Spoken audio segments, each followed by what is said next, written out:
My name's Katharine Byrne and I'm the course director of the PGCE programme here at Oxford. The history programme within the PGCE course begins and actually ends by asking students to think about what learning history is for and what learning history involves. We actually begin with thinking about your favourite history books by academic historians, but also we encourage people to begin by thinking about some historical fiction they've read and using that to explore what do we mean by history, and then really looking at what history is for, what we think learning a history is for. But actually in the first assigned project we give you to do, we actually ask interns to explore students' views, young people's views, what they think the point of history is. But then the organisation of the history curriculum kind of takes two strands, if you like.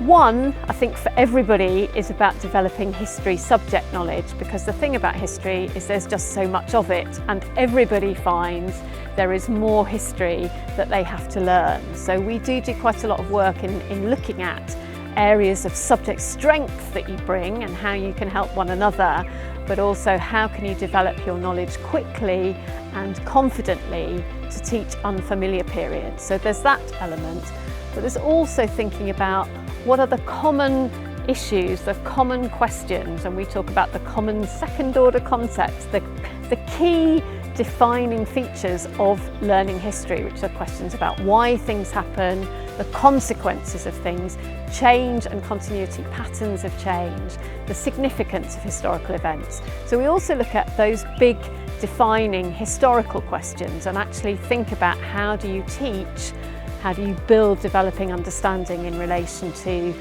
disciplinary thinking or thinking about the second order concepts.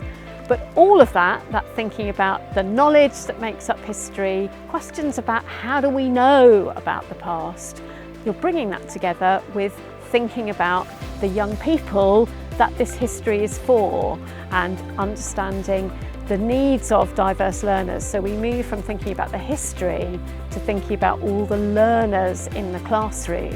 And as we move on through the PGCE course, the history programme then looks beyond the classroom. We have trips usually to London to look at particular museums. We've worked quite a lot with the Museum of Migration, for example, trying to think about history beyond the classroom. Sometimes we've worked with schools and their own history, local archives that schools may have collected, or actually the very physical surroundings in which young people live. So we've had history projects going on in one of the main roads out of Oxford, the Cowley Road, taking history or looking at the history where young people actually live. One of the key features, this applies to the history programme, but it applies to all subject areas within the curriculum. We have a new centre opening up in Oxford led by my colleague Jason Todd, working in collaboration with University College London, looking specifically at the teaching of empire, migration and belonging. And that will have a really important influence, that research, on the PGCE programme and what we're doing with PGCE students. It's obviously relevant to history, but it also applies to other curriculum subjects. We will have masters and doctoral students working within that centre, looking at the teaching of English, the texts that are chosen in English and how they're treated.